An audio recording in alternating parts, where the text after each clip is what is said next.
Hi viewers. இன்னைக்கு பிப்ரவரி 14 சிறகடிக்க ஆசை serial என்னாச்சு சொல்லி பார்க்கலாம்க்கு முன்னாடி சேனல் சப்ஸ்கிரைப் பண்ணாதவங்க மறக்காம சப்ஸ்கிரைப் பண்ணுங்க.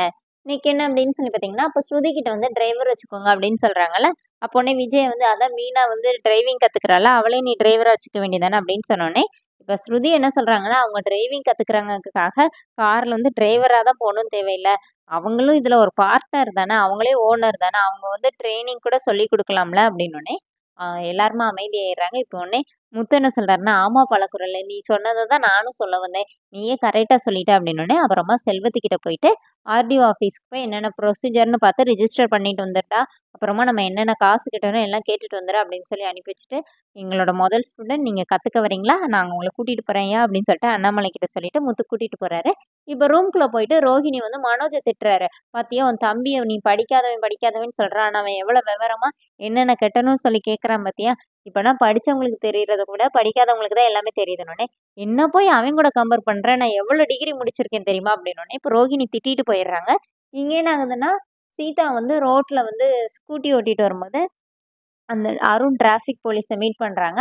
அவங்க வந்து ஹெல்மெட் போடலன்னு சொல்லிட்டு அவர் ஃபைன் போடுறதுக்காக அவங்கள நிக்க சொல்றாரு. என்ன சார் என்ன மறந்துட்டீங்களா, உங்க அம்மா நல்லா இருக்காங்களான்னொடனே, வண்டியை விட்டு இறங்குங்க, ஏன் ஹெல்மெட் போட்டு வரலன்னொடனே இப்போ சீதா வந்து அப்படியே சீரியஸ் ஆயிடுறாங்க. இல்ல சார், இந்த மாதிரி என் ஃப்ரெண்டு இந்த வண்டியை வந்து விற்கிறதா இருந்தா அதான் நான் வாங்கலாமேன்னு சொல்லிட்டு சும்மா ஓட்டி பார்க்க தான் சார் வந்தேன்னொடனே, எதுவா இருந்தாலும் ரோட்டுக்குள்ள வந்துட்டோம்னா ஹெல்மெட் போடணும்னு உங்களுக்கு தெரியாதா அப்படின்னு சொல்லி திட்டி ஃபைன் போடுறாரு. அப்போ அவங்க கிட்ட காசு இல்லைன்னு சொல்லிட்டு அவரே கட்ட வராரு. நீங்க கட்ட வேணாம் நானே கட்டிக்கிறேன்னு சொல்லிட்டு சீதா கோவமா காசு கட்டிட்டு ரெசிப்ட் வாங்கிட்டு அங்கிருந்து கிளம்பிடுறாங்க. அப்போ இங்க வீட்ல என்ன ஆகுதுன்னா, எல்லாரும் அவங்கவுங்க வேலையை பார்த்துட்டு இருக்கிறாங்க. அப்போ பரசுராம் வராரு. அவரோட பொண்ணு இந்த மாதிரி யார் கூடயோ ஓடி போயிட்டா அப்படின்னு சொல்லிட்டு லெட்டர் எழுதி வச்சிருக்கான்னு சொல்லி அவர் ரொம்ப அழுறாரு. அப்புறமா முத்து மீனாவும் நாங்க போய் அவளை கண்டுபிடிக்கிறோம்னு சொல்லி ஒரு மெடிக்கல் ஷாப்ல தான் அந்த பொண்ணு வேலை பார்த்தான்னு சொல்லி அங்க போய் அவங்களோட ஃப்ரெண்டை மீட் பண்ண போறாங்க. இப்போ முத்துக்கிட்ட நீங்க வெளியில இருங்க சார் நான் பேசுறேன்னு சொல்லிட்டு மீனா என்ன சொல்றாங்கன்னா, அவர் இந்த கேஸ் பெரிய கேஸ் ஆயிருச்சு, சிபிசிஐடி வரைக்கும் போயிருச்சு, அவர் வந்து இந்த மாதிரி சிபிஐ ஆஃபீஸர், அவர்கிட்ட உண்மையை சொல்லிடு அப்படின்னு சொல்லி நாங்கள் தெருமுக்கில் வெயிட் பண்ணுறோம் வான்னு சொல்லி அவங்க ஃப்ரெண்டை கூப்பிடுறாங்க. இங்கே என்ன ஆகுது அப்படின்னா, ஹம், ரோஹிணிக்கு வந்து மாமாவை ஒருத்தர் நடிக்க வர்றாருல, அவரோட அக்கா பையன் தான் அந்த பையன்.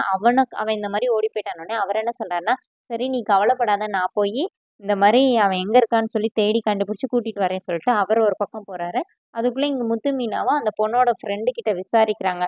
அப்ப அவ வந்து அவங்களோட ஃப்ரெண்டு வீட்டுல தான் இருக்கிறா அப்படிங்கிற எல்லா விஷயத்தையும் தெரிஞ்சுட்டு முத்து மீனாவும் இப்ப பரசு வீட்டுக்கே வராங்க.